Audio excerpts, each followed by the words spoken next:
안녕하세요. 범법이름입니다. 오늘은 강도죄에 대해서 말씀드리겠습니다.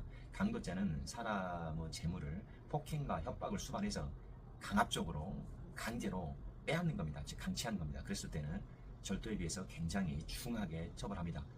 왜냐하면 생명의 위협을 안고서 수반해서 재물을 강취하기 때문입니다. 우리 형법에서는 강도죄를 저질렀을 때는 333조에서 폭행 협박으로 타인의 재물을 강취했을 때는 3년 이상의 유기징역에 처한다라고 규정하고 있습니다. 즉 3년 이하로는 원칙적으로 처벌하지 말고 3년 이상의 징역으로 벌금형이 없습니다. 징역으로 처벌해라 라고 규정하고 있습니다.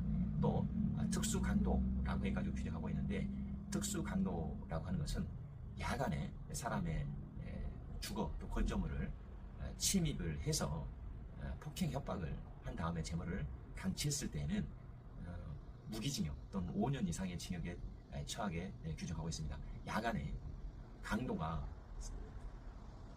폭행과 협박을 수반해서 재물을 빼앗았다는 것은 언제든지 사람을 살해하고 또 상해를 입힐 수 있다는 걸 전제로 해서 강도를 하는 거기 때문에 굉장히 중한 범죄죠. 그래서 때는 무기징역 또는 5년 이상의 징역에 처한다라고 규정하고 있는 겁니다.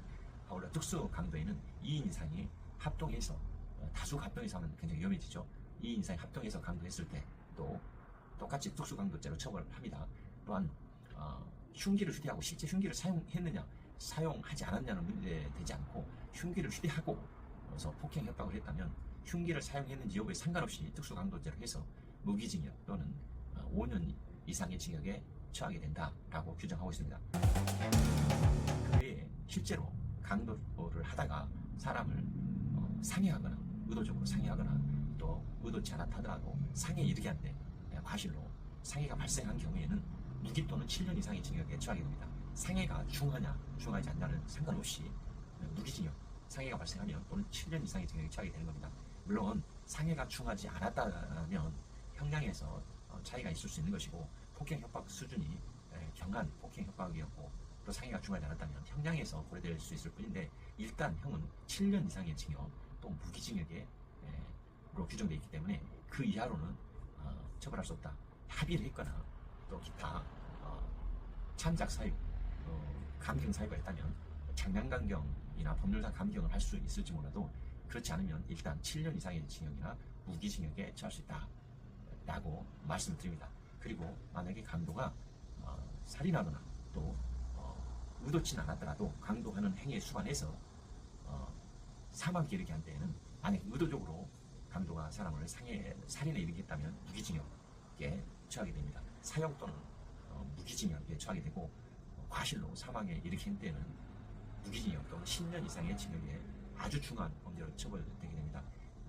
무기징역 또는 10년 이상의 징역이라고 써져 있는데, 규정되어 있는데 실질적으로는 훨씬 중하게 20년 정도 훨씬 중하게 처벌하죠.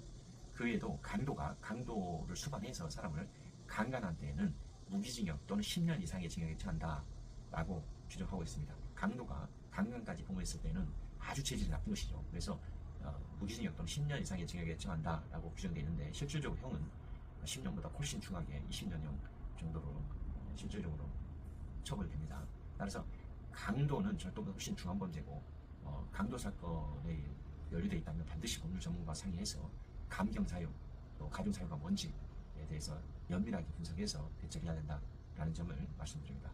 감사합니다.